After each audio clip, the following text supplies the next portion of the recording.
sobre el estudio del Pentateuco, que serían los primeros 5 libros de la Biblia. Y hoy vamos a iniciar pues con Génesis. Vamos a empezar a conocer más sobre Génesis. Sé que en general ya lo conocemos, todos hemos leído partes de Génesis o todo Génesis. Hemos estudiado de maneras separadas las historias que hay y los personajes que hay en Génesis.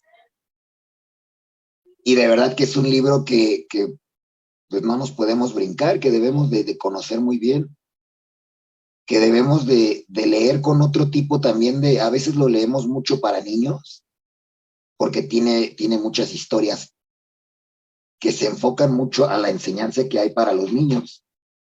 Pero cuando vuelves a leer todas esas historias desde un enfoque pues más maduro, más adulto, también les encuentras una diferente perspectiva, una forma de ver distinta, que te deja también enseñanzas muy valiosas y que te deja razones a cuestionamientos que antes pues no tenían respuesta, ¿no? O que pareciera que no tienen respuesta, y que Génesis nos los da porque, como su nombre lo dice, Génesis significa origen o significa principio.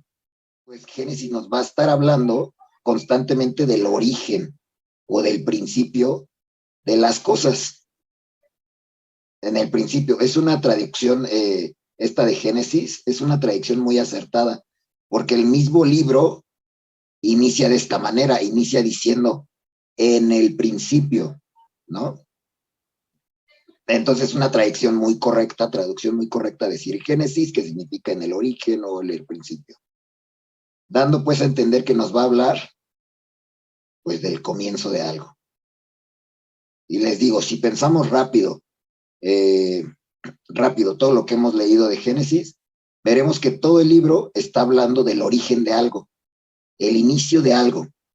Está hablando del origen del mundo, habla del origen de la flora y de la fauna, habla del origen de la humanidad, del inicio de la humanidad, habla también del origen del pecado, habla del origen del pueblo de Dios, habla o da inicio a las referencias o profecías que anuncian la salvación, habla del origen de los pueblos, habla del origen de las lenguas.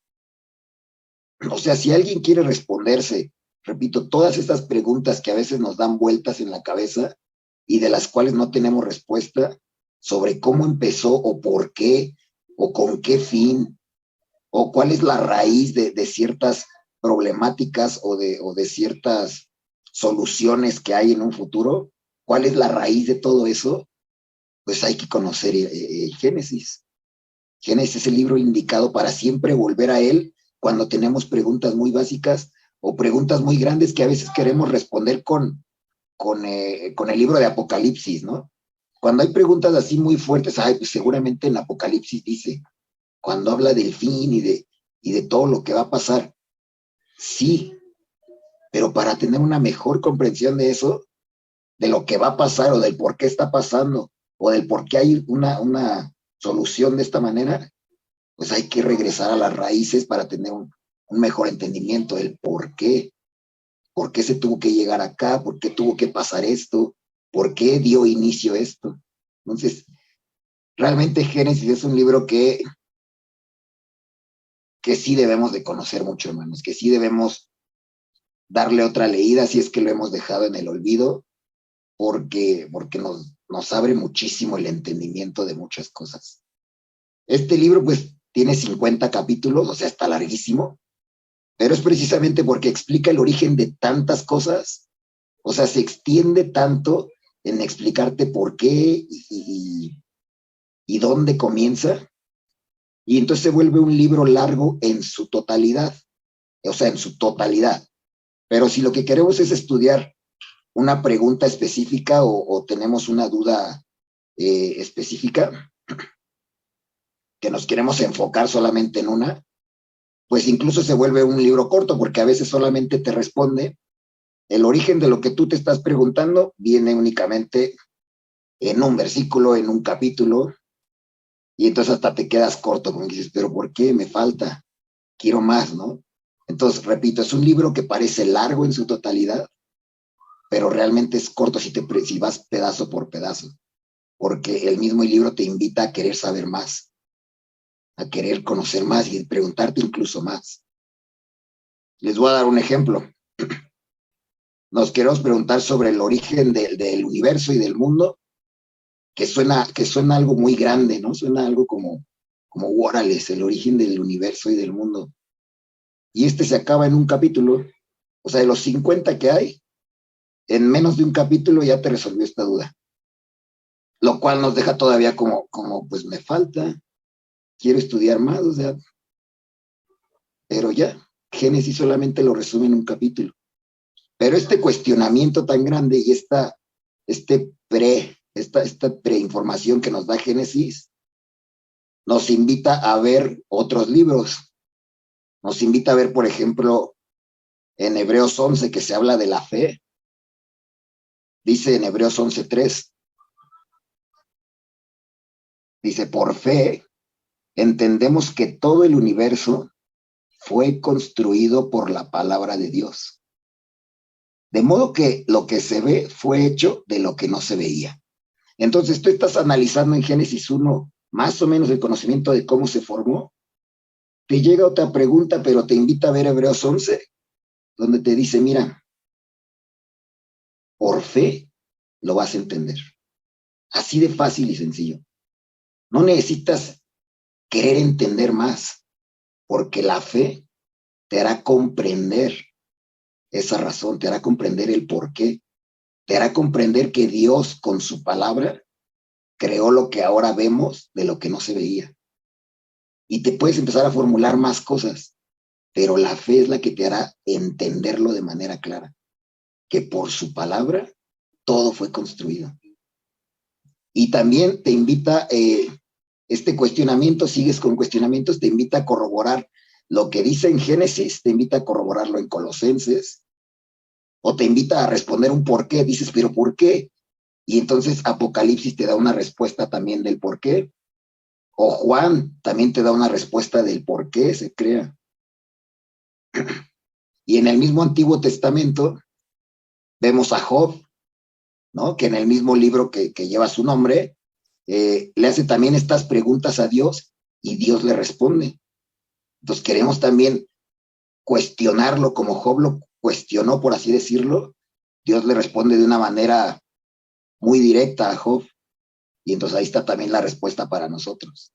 Casi, casi diciendo, pues soy Dios. ¿Acaso tú puedes hacer estas cosas? Jeremías confirma todas estas cosas que dice Génesis sobre la creación del universo. Jeremías las confirma. Dice que son hechas por la sabiduría de Dios y con su palabra. Entonces, este mismo libro de Génesis, o sea, este mismo un capítulo y una sola pregunta en Génesis, te invita a que abras toda la Biblia, a que vayas de un lado a otro, que vayas de un libro a otro, del Nuevo Testamento al Antiguo Testamento, desde Job hasta Apocalipsis, desde Jeremías hasta Colosenses, y que entonces estés completando la Biblia. Que todas estas respuestas o sí, información un poco vaga, por así decirlo, que está en Génesis, o información muy pequeña o muy simplificada, mejor dicho, la información muy simplificada que está en Génesis, te invita a irlo complementando con los demás libros, volviendo entonces la Biblia una compilación perfecta, que precisamente eso es lo que es, una compilación de libros perfecta, para una guía perfecta que podemos seguir y que nos da precisamente pues también el conocimiento. Ahora, como ejemplo de esto, les quiero invitar a leer un versículo en Génesis, que es un versículo que a mí me gusta mucho, que al principio no lo notaba, pero ya cuando lo ves desde otra perspectiva, pues, repito, cambia. Vamos a Génesis, capítulo 1. Génesis, capítulo 1, versículo 1. Dice, en el principio creó Dios los cielos y la tierra. Y ya, para mí por muchos años este versículo pasó desapercibido. Ah, sí, en el principio creó Dios los cielos y la tierra. Y luego, Pero aquí se muestra realmente toda la genialidad de Dios, toda la precisión de Dios, toda la sabiduría de Dios, el poder de Dios y la simplicidad de Dios, la prudencia de Dios, la prudencia de decir, ¿sabes qué? No voy a llenar tu cabeza con cuestionamientos de metafísica y pensamientos filosóficos y de matemática. No voy a llenar tu cabeza de todo eso porque no lo entenderías, ¿o no? Porque es muchísimo. Te lo voy a simplificar, te lo voy a poner muy fácil. En el principio, yo Dios creé los cielos y la tierra. Y quédate con eso. No le des más vueltas. Pero eso nos lleva, repito, a un estudio, a un cuestionamiento todavía más profundo sobre el amor de Dios, sobre la sabiduría de Dios, como lo acabo de decir, de la prudencia, de decir, no me voy a desgastar todo el libro explicándote más, que vas a ir desarrollando poco a poco. Y te lo resumo en un versículo: en el principio creó Dios los cielos y la tierra. Y ahora vamos a desmenuzarlo un poco. En el principio, y aquí me gustaría que alguien de ustedes me apoyara. ¿Qué es lo que ven aquí solamente en esta primera frase? En el principio. Ya no veamos los demás, solamente en el principio. ¿Qué les da a entender que se está formando aquí? Se está formando aquí, hermanos, el tiempo. Cuando dice en el principio, ya está creando el principio de algo, y cuando hablamos de principio ya está empezando el tiempo. Recordemos que Dios vive en un lugar donde no hay tiempo. Imagínense si nosotros no tuviéramos tiempo, realmente no le encontraríamos sentido al camino o a la vida. Se está creando tiempo. Con la primer frasecita, en el principio, ya se está creando el tiempo. Y aquí vienen pensamientos y cosas bien raras y a la vez bien padres.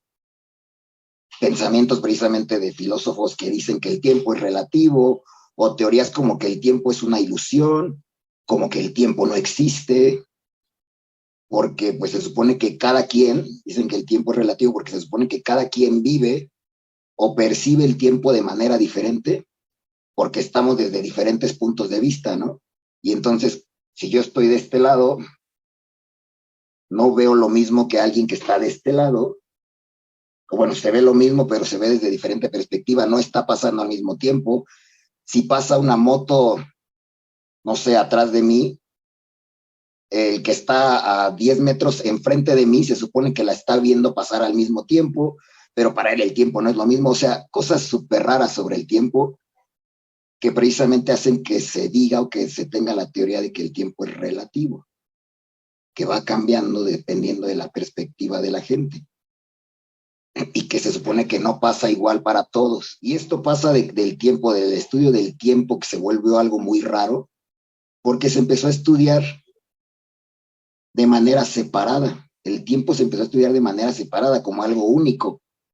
Y por eso es que no le encontraban sentido, así como, pues, es que no es lo mismo para mí que para ti, y entonces no existe, y entonces, porque lo estudiaron de manera separada. El tiempo y el espacio son algo que deben coexistir, deben de existir conjuntamente, como agarrados de la mano, ¿no? Físicamente debe de existir el tiempo con el espacio. De esta manera, entonces, el tiempo ya no es relativo, o sea, ya no es variable para cada persona, sino que se vuelve algo absoluto, se vuelve algo real, el tiempo se vuelve algo que ya es, pues ya es fijo, pues. Ahora sí ya no podemos decir que es diferente para los de allá que para los de acá, porque ahora ya compartimos un mismo espacio. Y cuando tienes un mismo espacio, por más que yo esté de este lado y tú estés 10 metros adelante, si pasa una moto detrás de mí, pasó al mismo tiempo, porque está dentro del mismo espacio. Ya no importa si lo viste más lejos o más cerca, está dentro del mismo espacio. Y eso nos simplifica el decir pasó al mismo tiempo, lo vimos al mismo tiempo. Punto. Así de simple. Entonces, si lo juntamos, tiempo y espacio, ya tiene más sentido. Ya tiene más sentido para nuestra mente, ya tiene más sentido para los estudios, ya tiene más sentido. Y de esto mismo dice que, entonces, en el primer versículo, Dios crea el tiempo, Dios crea, en el principio, perdón, crea el tiempo. Y luego dice, creó los cielos, creó Dios los cielos. Y entonces ya empieza a hablar del espacio, lo que les digo, el conjunto. Crea Dios los cielos. En el principio creó Dios los cielos. Hace pues las bases. No hizo las cosas, repito, solo por hacerlas. No se lee el versículo tan fácil como, sí, Dios creó, en el principio creó Dios los cielos y la tierra. No lo hizo solo por hacerlo. Después de esto Dios creó el mundo. O sea, creó la materia. Creó la materia ya, y para que la materia pueda existir, hermanos, tiene que existir tiempo y espacio. Entonces, nada más con el primer versículo, para ya no precisamente desviarme muchísimo, irme muy lejos, solamente quería darles un ejemplo de lo complejo que se vuelve si empezamos a estudiar solamente el primer versículo y de ahí en adelante muchísimos más. Porque es algo realmente interesante ver cómo Dios no nada más lo hizo por hacerlo, sino que físicamente Dios creó lo necesario para poder construir el mundo. El mundo es materia, es algo que ya se puede tocar y sentir, ¿no? La tierra. Y para que la materia exista, repito, tiene que haber tiempo y espacio. Tiene que haber algo que lo conforme y que lo limite. Entonces Dios en el principio crea los cielos, el espacio, y después crea la tierra. Y repito, esto entonces ya se vuelve un debate súper padre cuando empiezo a analizar únicamente el primer versículo de Génesis. Ahora hablemos, siguiendo con los orígenes, hablemos ahora de la primer pareja humana, Adán y Eva, ¿no? Que también viene en el capítulo 1. No son solo dos seres humanos, hermanos. No son solo los primeros dos seres humanos, sino que estos dos seres humanos comparten santidad semejante a Dios y son creados eternos. Hoy tenemos pues un cuerpo que se va desgastando, ¿no? Se va desgastando por el aire, se va desgastando por el sol, por el agua, por la comida, se va desgastando por lo que respiramos y en general se va desgastando pues por un proceso natural. Pero antes los primeros seres humanos no tenían eso, no existía eso. Nuestro cuerpo, el que tenemos aún y que existió en los orígenes, tiene capacidades regenerativas y de hecho tiene capacidades regenerativas con el sol, que hoy se supone que es lo que nos afecta, con el agua, que hoy se supone que es lo que nos afecta, con la luna por medio del descanso, con los alimentos puros, que hoy se supone que es lo que nos afecta. Y entonces, así como el mundo que Dios creó tiene un sistema de autosustento, nuestro cuerpo igual también tiene un sistema de autosustento que el Señor había hecho perfecto desde la tierra y creado un cuerpo perfecto que pudiera precisamente durar. Entonces esto igual nos lleva a pensamientos de más estudio, de más análisis, de más cosas, para analizar únicamente en el capítulo 1 sobre el cuerpo. Son pensamientos que nos logran abrir un poco más la mente, preguntas que nos logran abrir un poco más el porqué de las razones y que no solamente es tan sencillo como así, Dios hizo el mundo y después hizo a los animales y después hizo al ser humano. Esto va más allá y nos habla precisamente de cómo Dios y por qué Dios y cómo Dios hizo las cosas. Pero en su amor, en su sabiduría y en su prudencia, solamente Dios nos lo simplificó en el Génesis. Nos lo simplificó de una manera muy clara. Fue simple, pero a la vez clara. Todas estas cosas. Y entonces, así como el tema de hace rato del tiempo y el espacio y que nos llevaba a ver otros versículos, también cuando nos preguntamos sobre el ser humano, nos lleva a ver toda la Biblia, nos lleva a ver también también Colosenses, nos lleva a leer también libros del Antiguo Testamento, nos lleva a ver otra vez el Apocalipsis, el estudio de cada uno de los versículos, de las preguntas que nos hacemos en Génesis, nos lleva a abrir toda la Biblia. Entonces este libro también de Génesis nos habla de la evolución del ser humano. Nos habla, como ya vimos, desde su creación hasta su destrucción en el diluvio. Nos habla de cómo se fue pervirtiendo la humanidad y cómo fue pecando y cómo fueron permitiendo cosas. Y eso es una historia que generalmente, repito, se le cuenta a los niños como algo bien heroico de lo que hizo Noé salvando a los animalitos, ¿no? Pero ya desde una perspectiva de adulto o desde otra comprensión, puedes notar un poco el por qué Dios estaba tan enojado con esa gente. Puedes ver más las razones por qué hizo lo que hizo. Y puedes notar poco a poco la decadencia en la que cae el ser humano, en la que podemos caer todavía cuando no tenemos guía o cuando no tenemos incluso modales tan sencillos que Dios nos enseña también. Cuando no tenemos guía y modales, podemos caer demasiado como sociedad. Y entonces, si lo ves desde esta perspectiva, te abre otro panorama distinto. La evolución del ser humano que está en el Génesis, desde que se crea hasta donde son destruidos en el arca de Noé o en el diluvio.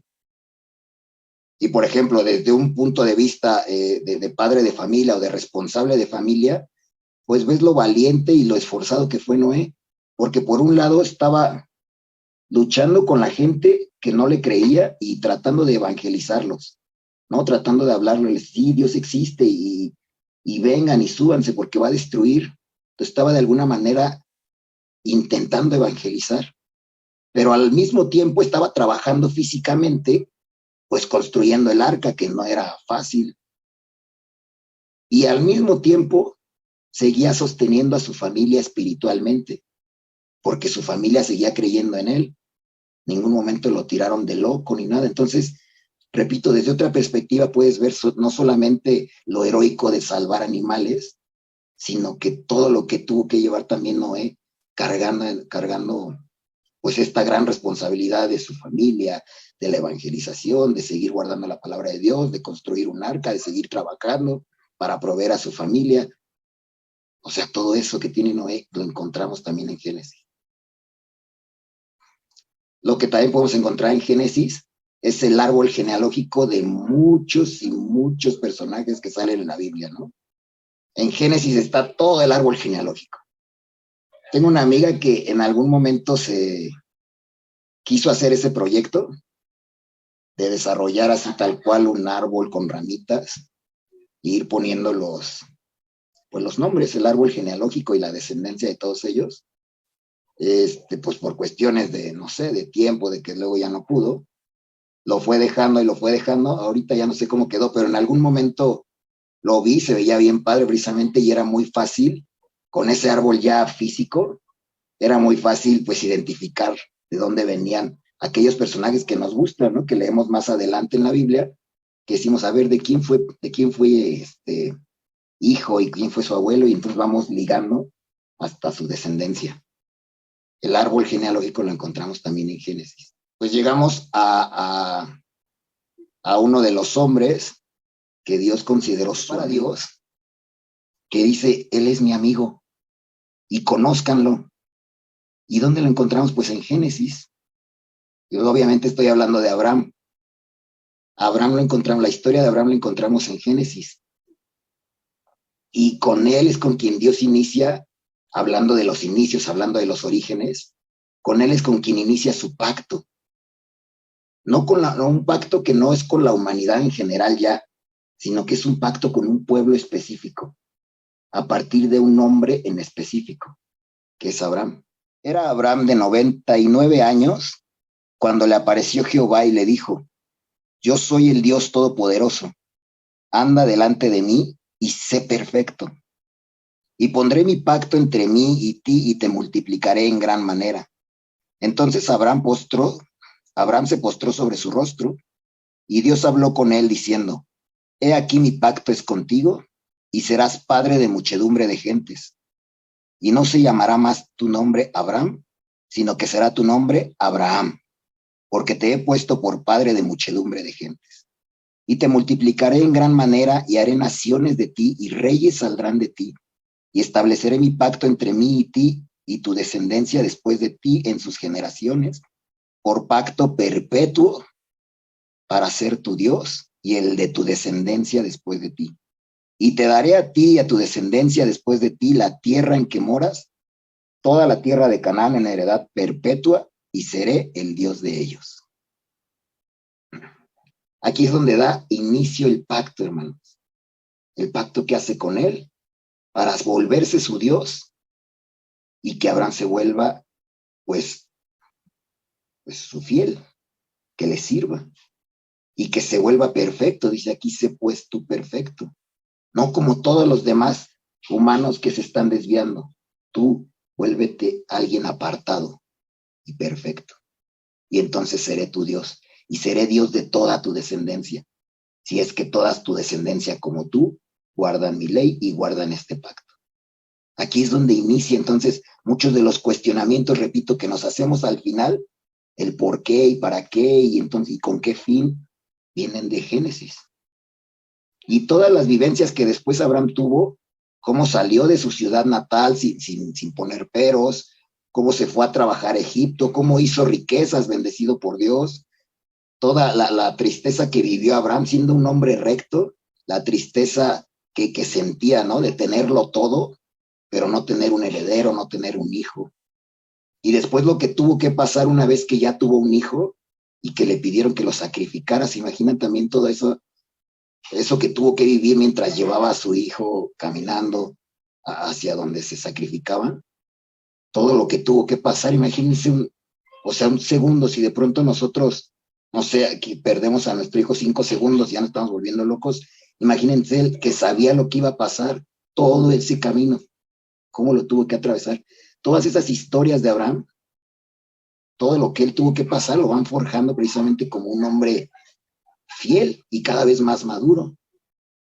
Encontramos también la historia de Sodoma y de Gomorra, lo cual nos da también una lección increíble de qué es lo que pasa también cuando, pues repito, no tienes guía y no tienes modales. Se va pervirtiendo en las ciudades. También esta historia de Sodoma y Gomorra es súper interesante leerla en solamente por separado, solamente esta parte. Leemos también la vida de Isaac y todas las pruebas que tuvo que pasar también Isaac a lo largo de su vida. Y que te das cuenta, repito, cómo va forjando a los grandes hombres todas estas pruebas que van viviendo, que no fue fácil para Abraham y no fue fácil para Isaac lo que tuvieron que pasar, si empiezas a ver la historia de cada uno de ellos.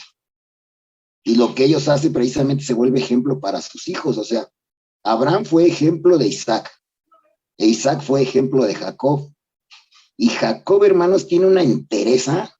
Me gusta lo que vive Jacob y lo que pasa Jacob y lo que hace. Tiene un espíritu de lucha y una ambición bien entendida, la ambición como realmente querer más. O sea, lucha por su esposa, ¿no? Que primero lo engañan y que esta no, que primero te doy la menor y que así no funciona.